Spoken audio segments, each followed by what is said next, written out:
Kentucky Humanities Council. So thank you.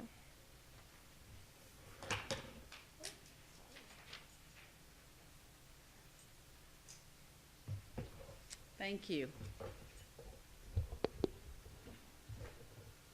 Thank you. I appreciate the invitation to come and talk about something that's very dear to my heart. 2 words.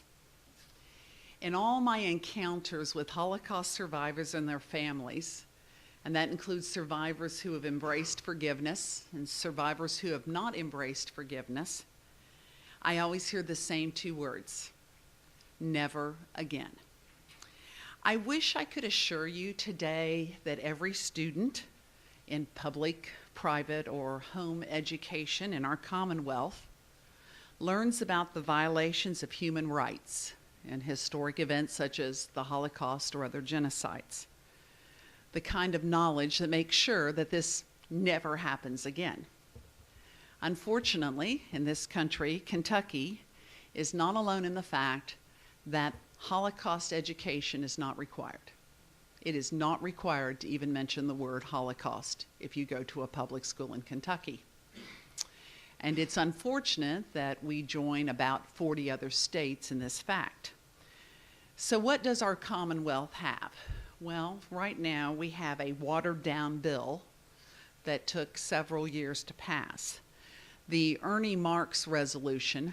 Ernie was a Holocaust survivor who settled and made his home in Kentucky, and fought for Holocaust education, and who died in 2007. So the bill that finally passed in 2008 was named after him. However, it took almost 4 years for this bill to pass, and it kept getting watered down and watered down and watered down.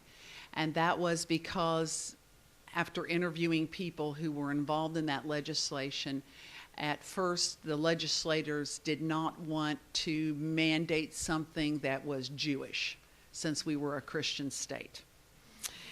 And so actually it was a group of some 80 students from a Catholic school in Louisville, 8th graders, that kept pushing this through with their teacher. And so what does the Ernie Marks resolution do? It simply requires that the state of Kentucky must, or excuse me, the Commonwealth of Kentucky must provide Holocaust-related curriculum for any teacher who wants to use it. So that is something. About 10 other states in the Union have that. But here's the situation: the difficult, deep scars of genocide. And some of you may not realize that genocide was not even a word in our vocabulary until after the Holocaust.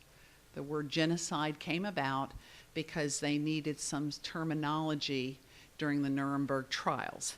So this idea of genocide and how we need to educate students, historians realized that we really needed to come up with some really guidelines for teachers, because it's not easy to teach something that has such deep scars. And so I'd like to go, before I talk a little bit about the actual Bluegrass connection to the Holocaust, I'd like to talk a little bit about just some of the guidelines, because I think it's good for us to be educated as people who talk with others and share, to understand the kind of things we're looking at.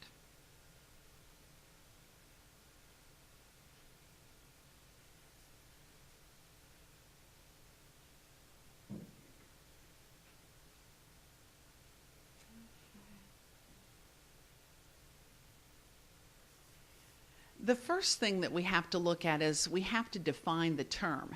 Now, if I ask you what is the Holocaust, you would probably have some sort of, well, it was this, mass murder that happened, during World War II that mainly focused on the Jews. But listen to what teachers are supposed to tell the students at the Holocaust, and you'll understand why we have to define this precisely.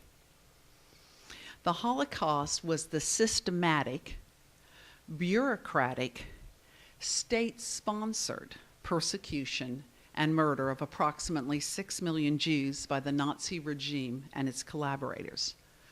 During the era of the Holocaust, German authorities also targeted other groups because of their perceived racial inferiority, such as the Romas, and that is the proper term, not gypsies, the disabled, Slavic peoples such as Polish and Russian people.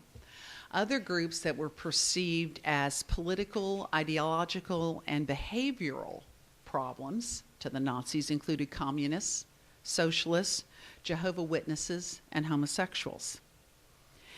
I need to point out here how masterful Hitler was at propaganda and defining people, because he used the word inferior race so many times in relationship to the Jewish people that people came to believe that the Jewish people were a race. In fact, when I survey my freshman students at EKU in English, virtually all of them believe that Jewish people are a race. And then I point out to them, well, American people are not a race. And they're very confused. They said, well, we thought they were a race. And so, even explaining to them that the Jewish people are people who share a common culture and or religion is a startling fact for our freshmen in college. So the second thing we have to remember as we talk to students is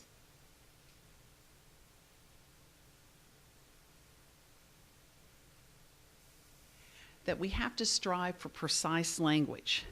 Since the study of the Holocaust at its foundation touches upon all the nuances and tragedies of human behavior, and because it's very complex, it's very easy to generalize and distort facts. And so differences have to be made. And so you can't say things like all Germans, were collaborators, or all concentration camps were killing centers. Because when you start to not be precise in your language, then people start to form wrong ideas. The next thing that I'm going to tell you as a point is something that always shocks people, but it is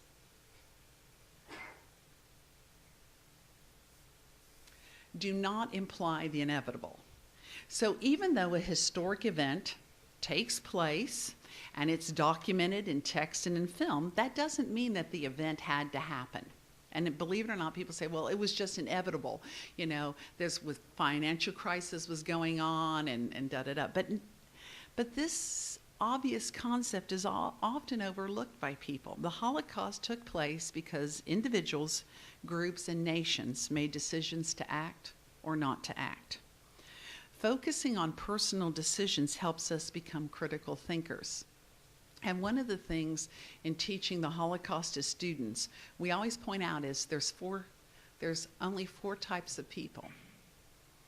There were the perpetrators, there were the victims, there were the rescuers, and there were the bystanders. And the largest group was the bystanders. And it helps my students when we talk about that, where are you in that category? Hopefully you're not a perpetrator and hopefully you're not a victim. So then comes about, are you a bystander or a rescuer? And it really makes my students and other people think. The next thing when we try to talk about Holocaust education is we avoid simple answers. So the thing is, the Holocaust is full of difficult questions. It's still full of difficult questions. And anytime you simplify the answers, i.e. it was this one man or anything like that, then you don't understand the responsibility of individuals to act or to not act. The next thing we have to remember is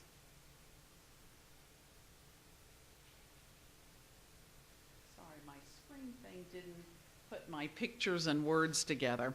We have to avoid comparisons of pain. Different policies were carried out by the Nazi regime toward various groups, and we can't assume that the horror of an individual family or community that was destroyed by the Nazis is any greater than any other genocide.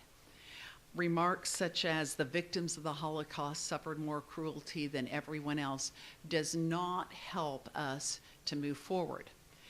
one of the things I remember is in my freshman English classes, all of my students have to go to the United States Holocaust Memorial Museum website, and they have to look through and they have to pick a topic for the research paper. And so I had, a couple of years ago, one of the basketball players, he comes up to me and he says, this thing about this Rwandan genocide, is this true? And I said, well, yes. And he said, I've never heard of this in my whole life. And I was shocked. He was a black player. And I'll never forget the day that he gave his oral presentation to the class, because everyone has a chance. You know, some people that are in psychology will pick, you know, the psychology of propaganda. People that are in medical may talk about medical experiments. You know, students get to either go explore a new topic or something that they already know. And I'll never forget him standing up in front of the class. Everyone knows he's this basketball player. And he is on the verge of having tears run down his face because he's never heard of the Rwandan genocide.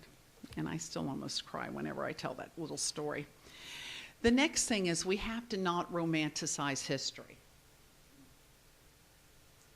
And of course, we usually recognize that face. And Anne Frank is a wonderful text, but sometimes students romanticize, oh, we were on a journey, we were hiding in an attic and all of that. And we have to be very careful showing movies such as The Boy in the Striped Pajamas, while, you know, seeming to connect things gives everybody a wrong idea that it was not this sort of adventure that people went on and there were rescuers, because in fact there were few rescuers when you look at the overall statistics.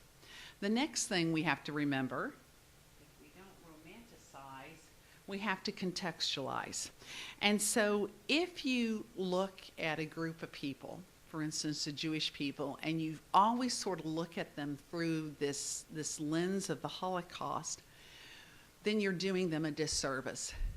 You're not remembering all the cultural contributions and activities of 2,000 years of European life before this event happened. And so what happens is if you see them as families and cultures with traditions, then you understand the trauma in which they're virtually wiped out. The final thing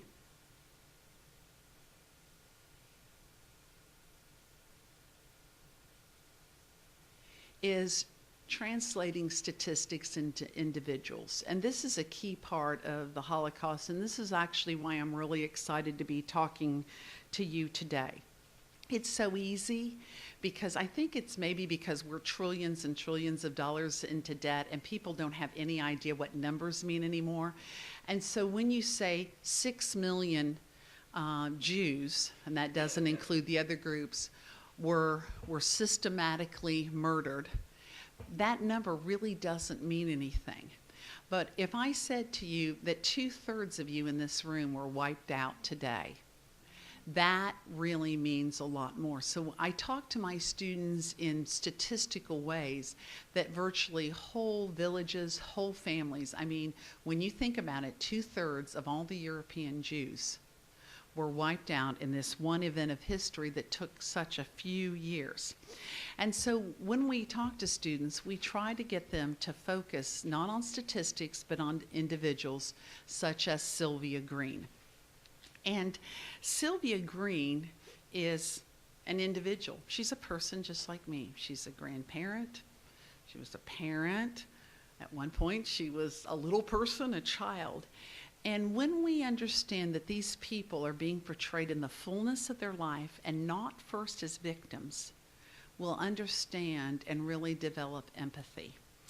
And so what's really exciting is for the next month, you can interact with Sylvia and 8 other Kentucky Holocaust survivors.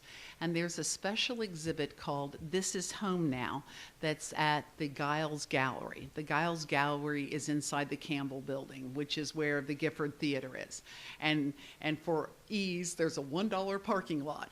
If you're all going like, I don't want to go to campus because there's no parking, I understand your pain, but there is a $1 lot. And I've actually sent Matt a press release about the exhibit that he's going to pass on to you all, and it actually gives the gallery hours. But what is really exciting is this exhibit has been in storage for 12 years. And it exhibited back in 2005, and I'll tell you a little bit about that. And recently I received a grant from a foundation in New York City. Actually, the foundation, you've all heard of Sophie's Choice. The woman that inspired that movie left her estate to a board who gives grants out to teachers in America and now across the world to promote Holocaust education. And I received one of those grants, and just through a lot of talking to the art gallery people and tracking down the exhibit, I was able to bring this exhibit back. And it's pretty exciting because it was at the Lexington Historical Museum for a few months back in 2005, but now you have a chance to go in and see and read about Kentucky Holocaust survivors. And if you want to come on this Wednesday night at 7 o'clock, you'll actually hear a Kentucky Holocaust survivor speak. We only have 2 or 3 of them left. And by that I mean that when the Holocaust was over, they actually came to this state and settled. What happened was, when the Holocaust was over, not many European Jews ended up staying in Europe. A few of them did, but not many. The majority of them went to, anybody know, in 1948? Israel. Israel had been created, the majority, but guess what? Our country took in 160,000. That is really a low number. I mean, when you stop to think, that's all we took in from the people who wanted to come to the United States, but we took in 160,000. The majority of those people stayed in New York City, where there was already a vibrant Jewish community to help them. But then a small number went across the Midwest, and about 30 moved to the state of Kentucky at that point to call Kentucky their home. And so what happened was, back in the 2000s, 2 women, Arwen Donahue and Rebecca Howe, they decided that something needed to be done to treasure the people who came to the Commonwealth. Now, Arwen, had worked for the United States Holocaust Museum, so she had an interest in this. So anyway, she gets her friend Rebecca and a photographer, and they start contacting these 30 people. Only 14 responded. Some of them had serious health issues. Some of them had never told anybody their story and never wanted to talk about it. So Rebecca and Arwen were able to get 14 survivors to talk, and through the process, 9 of them agreed to be part of this exhibit that Arwen and Rebecca opened back in Lexington in 2005. And the response was incredible at that time. But in this process, Arwen started doing oral history interviews with everybody. And she wanted, at that point, she had realized that most Holocaust stories always focused on what happened to you in the Holocaust, which is important.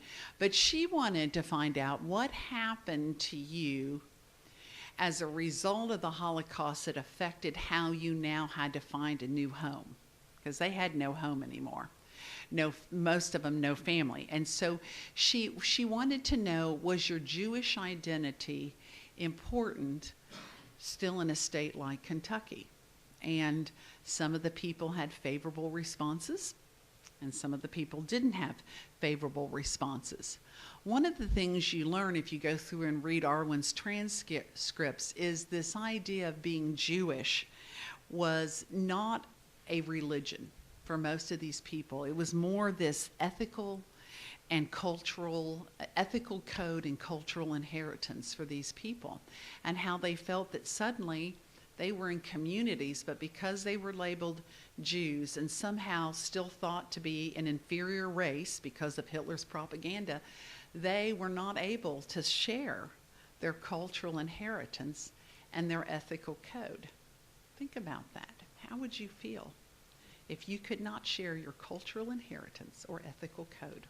with other people. It would be devastating at the core of your heart. And I think, for me, from all my interactions with Texan people, I understand that any group of people who live in our community, their history is just not about them, it's about us. And it's just not about then, but it's about now. Anyway, like I said, Arwen and Rebecca gathered enough materials to put on this exhibit, and this exhibit is now back at Eastern. A little backstory. As I told you, by 1945, most of the European Jews, 2 out of every 3, had been exterminated. And then, as I said, most of the surviving European Jewry came to either Israel or the United States. And like I said, 30 of them settled in Kentucky. One of these people today that I'm going to talk about is Sylvia. And just take a second and look at her. I think she's beautiful. And my path actually crossed with Sylvia back in September of 1944. She was working as a volunteer at the Clark Regional Hospital. Remember, I'm from Winchester, and I had just given birth to a wonderful baby girl. Here's the thing. In my interaction with her, she never told me that she was a Holocaust survivor, but then she never even told her own children that she was a Holocaust survivor. They didn't figure it out until they were adults. And they never talked about it in the family. And in a minute, I'll tell you how they finally hear her story. So this journey for Sylvia to come to Kentucky was filled with humiliation, danger, and tragedy. She not only had her physical home ripped away, but she said a permanent goodbye to almost all of her immediate family. She was 15 years old in October of 1938 when her father was forced to leave Germany and return to Poland, where he was born. The following month was the rampage known as Kristallnacht, or the Night of the Broken Glass. Right after that, Sylvia remembers that they have a mandatory meeting for the wives of Polish Jewish citizens. Sylvia's mother is sick, so she sends Sylvia in her place. When Mrs. Barber's name is called, Sylvia stands up and explains why she came in her mother's place. One of the Nazi soldiers gets angry. He gives her a pencil and makes her sign some sort of statement. She's so terrified, but maybe that's, not so shocking since he has a gun held to her temple. She never really got over it. In the 50s, when she finally decided to become a United States citizen and she needed to get a Social Security number, she tells it she waits 3 hours in the parking lot before she can get up enough nerve to walk into a government office. Sylvia recalls that her mother kept saying over and over, "This can't get any worse, this can't get any worse." But it did, and Sylvia and her mother were forced to pack up their belongings and actually go to Poland.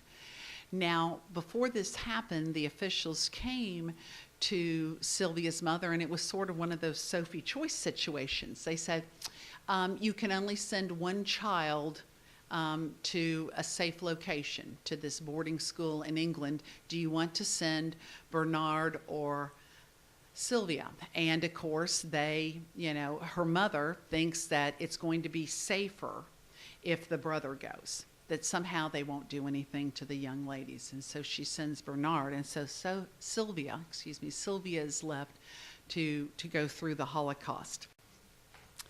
The mother, Sylvia, and her mom are forced to go to a ghetto in Poland. And this idea that they might link up with the father is short-lived because someone finds a man dead on the streets, beaten up, and he's clutching a picture of Sylvia and her mother. And so they realize that that's Sylvia's dad. They're soon in the ghetto, and Sylvia becomes separated from her mother, and she never knew what happened to her mother. Finally, they have liberation from Auschwitz in 1945, but where is Sylvia going to go?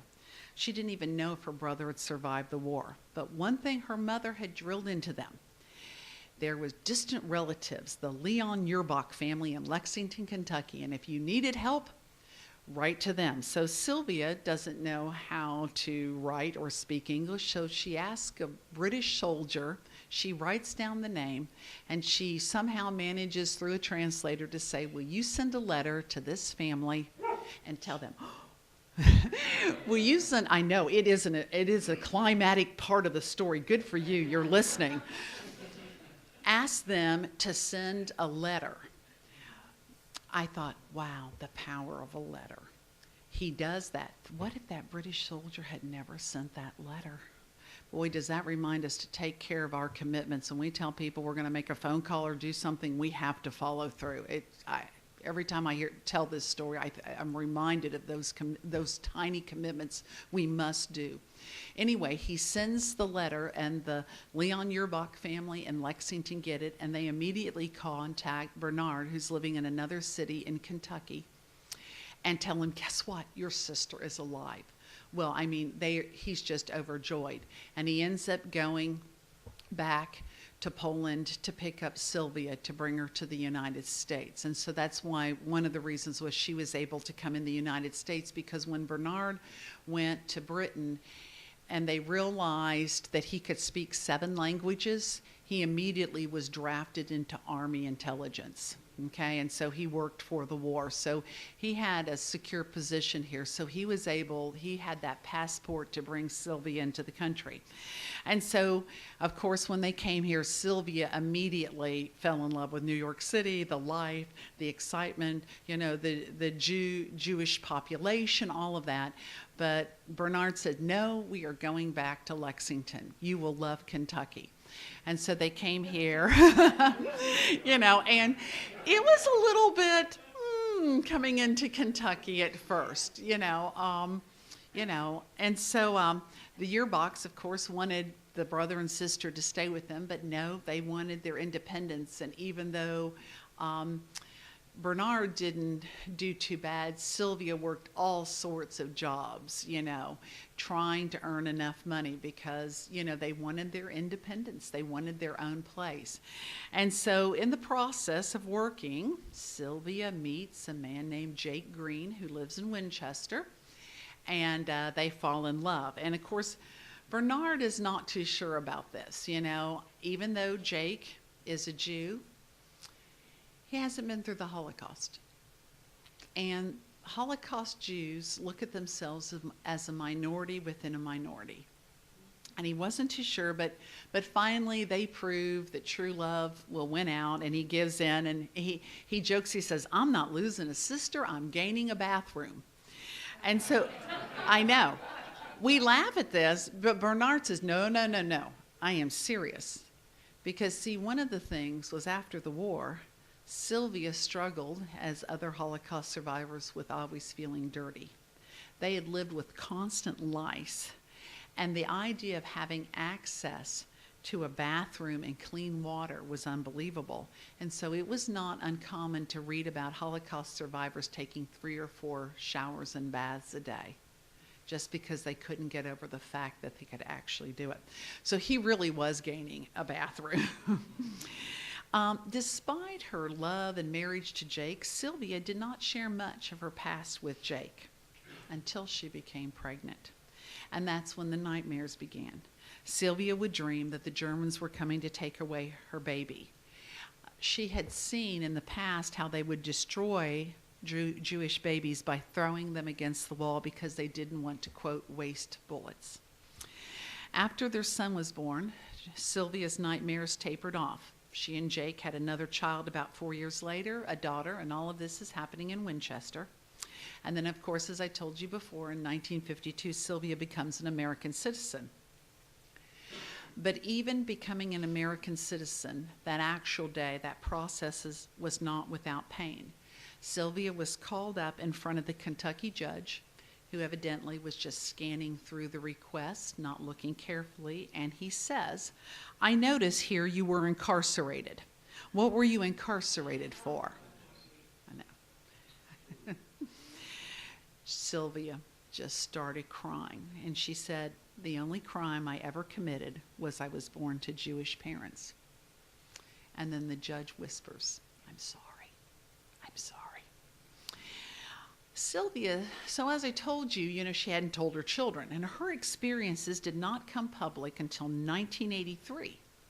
She'd lived in Kentucky for 40 years at that point, and now her experiences become public. And it's because in 1981, a history teacher at Tate's Creek High School in Lexington taught that the Holocaust most likely never happened.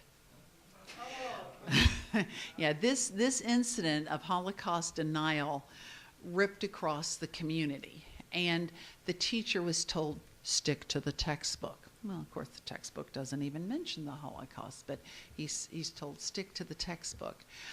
It's funny, I've talked to Arwen about this because she actually did research when she's trying to put this exhibit together, and somehow eventually the records are lost somehow in the Fayette County system. So, he works for about another year or two because there's actually parents whose children like this teacher.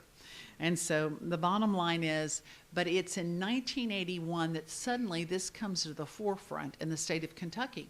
We have a teacher that's teaching that the Holocaust didn't exist. And in other schools, the Holocaust is never even mentioned. You would be shocked if I would say 30% of my students do not know about the Holocaust coming into my classrooms at EKU. They have no idea. If they do, they're like, oh yeah, that's that Schindler's List movie, isn't it? Okay? That's their context, is some sort of Hollywood movie. And I'm not saying that Schindler's List was not, because Oskar Schindler was a wonderful rescuer. But I'm saying that is just such a minute part of what's going on when we talk about the Holocaust. So anyway, what happened was, when this instance of Holocaust denial, it was like throwing water into the faces of these Holocaust survivors in Kentucky. So about a dozen of the 30 people started to speak. And there was such a shockwave that they made a KET documentary with Dr. Otis Singletary from UK. And he moderated a panel of 3 survivors and 2 liberators. And this, at that time, I haven't been able to see this. I've tried to find a copy of this, but it's buried somewhere and it probably hasn't been digitalized, etc. But anyway, Sylvia was on that panel. And so when she told that story and her children watched the TV documentary, that was the first time they'd ever heard their mother mention the word Holocaust, when they saw that. And so again, Sylvia never made a big deal out of being Jewish, because again, Hitler had done such a great job at propaganda of this inferior race, and somehow that they felt like they somehow deserved this. And even though Sylvia knew none of this was true, she had heard it so much and everybody else had talked about this so much, she began to feel this. And another thing is, she really didn't want her children to stand out. Unfortunately, a teacher in Winchester did make sure that Sylvia's daughter stood out. One day, this teacher announced to all the children that she had driven up and down Boone Avenue, which is a beautiful street in Winchester of historic homes, and all the houses were decorated so beautifully for Christmas. All except one, the greenhouse. Let's take up a collection to help them. I know. Their daughter was devastated. So when this happened, Sylvia and some of the others had started speaking out, and that's when Arwen decided, hey, somebody needs to start recording these histories, these oral histories, and have a slight different focus. Not that we don't talk about what happened, but what happens now? What happens now when you can't share your ethical code or your cultural identity? What happens when you're trying to make home in a new place? And so, like I said, Arwen was able to do this project, have the exhibit with panels in which you see larger-than-life pictures of the various survivors, word text, beautiful words. And then, of course, in 2009, University of Kentucky Press went ahead and put her oral transcripts, so this is like a Q&A book, put her oral transcripts together in this book, which is the same name as the exhibit, This Is How Now. And so I wish I could tell you that that Sylvia was one of our people that was going to come and talk. Actually, John Rosenberg, who has done a lot of civil rights cases free for people in the state of Kentucky. He's our Kentucky Holocaust survivor that's coming to speak on Wednesday night. But the exhibit is open for a month. It's free. You know, anybody is allowed to come. If you want to make tour group reservations, etc., that press release tells you all the details that I don't want to stand up here and tell you, because it has numbers and everything for you. But I encourage you to at least take an opportunity to come and connect with these people. Jake died, and after he died, Sylvia never felt like she had the strength to continue to go into classrooms and civic groups and talk, because she said it was like every time she told the story, it was reliving it over. And when she lost her husband, she just couldn't feel like she could do it anymore. And then a year or so ago, she moved to Chattanooga because she needed more care because of aging issues. And she died this January in Chattanooga, surrounded by her family. But like I said, we all know what that word home means. I might contend that it might be the most important word in the world, home, and what that means. And if you didn't have a good home, dreams of wanting that kind of home, you know, it's just one of those beautiful words. And so to think that these people came here and started a new life teaches us so many lessons. And so again, I thank you for allowing me to share one of my educational passions, but actually one of my philosophical and emotional passions in life about, you know, learning and understanding the dignity of all people and their ethic codes and their cultural richness. And I hope you have a chance to come and see This Is Home Now in Easter, or at Richmond, or here, sorry. I get emotional thinking about all this. Anyway, thank you very much for allowing me to share.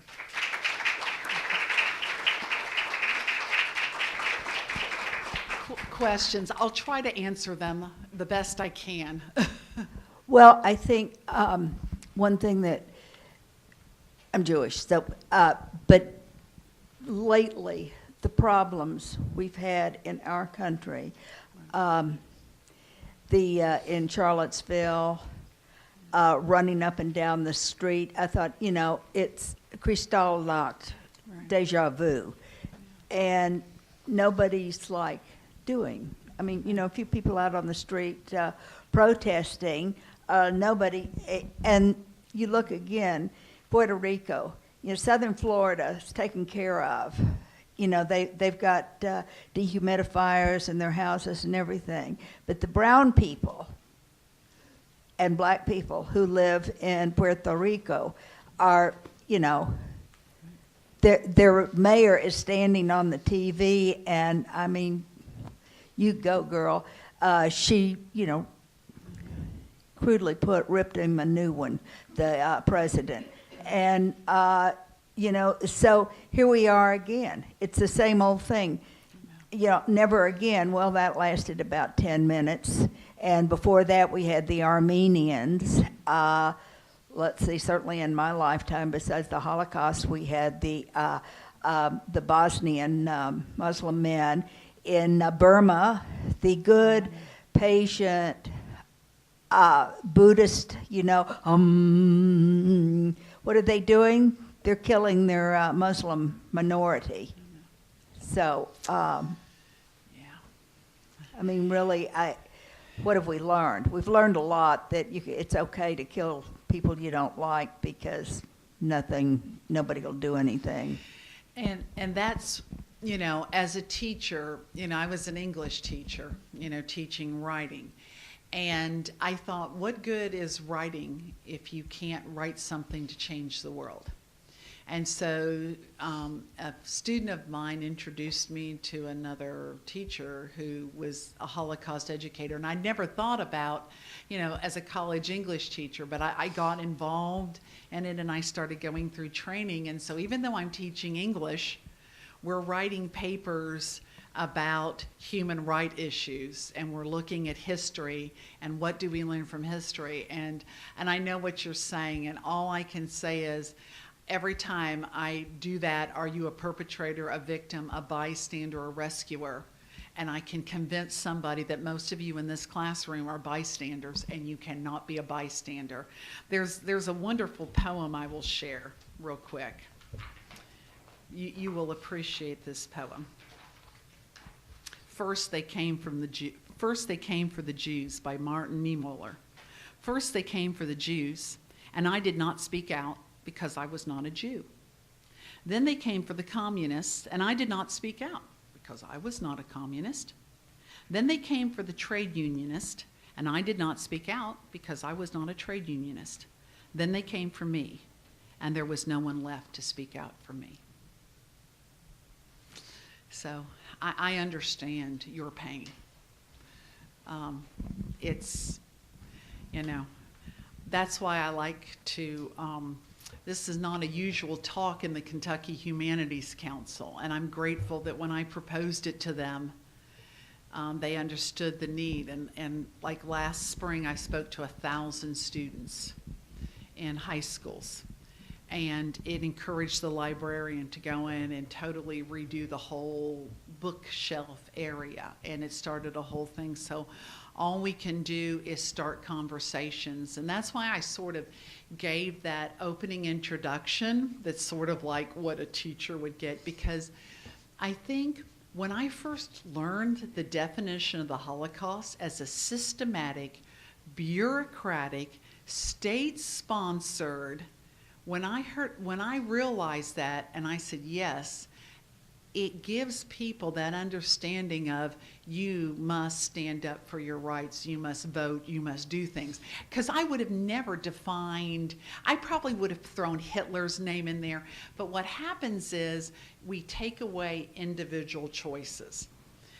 When we start focusing, I mean, I understand your frustration about people, but we have to start focusing on individuals, It's difficult. Yes. I don't know how recent the research is, but there has been research done, I do believe, on the children of Holocaust victims, and how, in fact, it's interesting that Sylvia's children didn't know until they were adults. And the question in my mind is, because some of the children of Holocaust victims behave as if they were the victims themselves, and so is it, this is rhetorical, is it best for them not to know until they become adults, or should they know when they're younger? To me, it's quite a conundrum in terms of that. Yeah, and it is. If any of you have a chance, has anybody here seen the special on PBS called Sharp's War, Defying the Nazis? You have to see it. It is about one of the most phenomenal Unitarian pastors, American pastors. It's about he and his wife. And he actually, it's an incredible. So when I was in New York City on my study thing with the Holocaust, the man he had been trying for 10 years to get this documentary produced about his grandparents. One day he's at a party with a man named Ken Burns. Yeah, well, and Ken Burns just happened to convince Tom Hanks to do this project free. So, but it comes on in cycles, but it is about a Unitarian American couple who the Unitarian Church says, we can't sit here and not do anything. We have to do. And so they sent this couple over, and they actually rescued children out of the Holocaust. I mean, it grips you. I mean, to watch this true documentary. But that's it. It starts with people saying we will do something, whatever is put into our mind to do. And everyone has different things. You may have an emphasis as long, human rights wise, I think everybody is given a different love for different groups. I mean, we love everybody, but I think some people are more interested. You know, I have some of my students who really got into the Rwandan genocide. Well, I'm all for that. You know, my area of study is more the Holocaust because we all can't be experts on every single aspect. And I think all of us feel this tugging, if we're honest, to do something for someone. And, you know, you have to decide who that's going to be. But going back to that whole thing about the children, so he talks about that because it was his, even though he was the American, he did not know until he was an adult that his grandparents had been involved in rescuing. They, as rescuers, did not tell the story to the grandkids. And I think, and then I've actually met some Holocaust children. And recently I met a granddaughter from a Holocaust victim of Kansas. I think most of them wish they had known earlier, especially nowadays with us having a more open atmosphere with social media and kids knowing things at younger ages, things that we wouldn't even have thought to tell kids basically. And so I think the psychiatrists and psychologists are discovering that there's certain levels you can go, there's terminology to use, but it's best to tell students and not keep them in the dark about it's sort of like people debating about the adoption. At what point do you tell? But if it's just part of your cultural history, you know, I've heard psychiatrists talk about, you know, having a family photo, you know, on there, black and white, and well, what is that? Well, this is before the Holocaust happened, you know, when grandmother was alive or something, and just putting it into this context of the family. But I think most children now, they're saying, need to know sooner and not wait till, oh my goodness, I'm 30 years old and I found out my mother was in the Holocaust. And there's a wild story in this about a woman who didn't tell anybody, her children, her grandchildren, and she always wore long sleeve shirts to cover up the number. Now, some of the Kentucky Holocaust survivors, a couple of them actually had the number removed, and that's a whole nother whether people decide to remove their number or not. But one day, they talk about in the book, one day she's rolled up her sleeves and the grandchildren say, "Granny, what is that number on your arm?" And she's horrified and she just pulls it down. She said, "Oh, you know, Granny, she's so forgetful. It's my telephone number." So again, there's just so much, you know, my emphasis is sort of like in teaching teachers, how do you go into a classroom and start to talk about this subject? How do you define terms with students? How do you have to be careful not to generalize? How important is it to talk about cultural inheritance and code of ethics? Because, you know, when you talk to most people, even the people that we call the current government problems, they have cultural inheritance and a code of ethics. And I think we forget those two simple things. Plus, we forget that the Holocaust was not inevitable. You know, it was choices that people made. And that is a strong thing that when I go and I talk to other teachers on what's the language you use in the classroom, don't let everybody say, "Oh, well, they were in financial crisis, blah, blah, blah, blah, blah, blah, blah, blah, blah. They had, you know," no. People made choices and bystanders. And of course, is there going to be, if things are terrible, are there going to be loss of life? You know, if you take a stand, yeah. But you can't watch Saving Private Ryan or any of those movies and not talk about what happens to frontline people.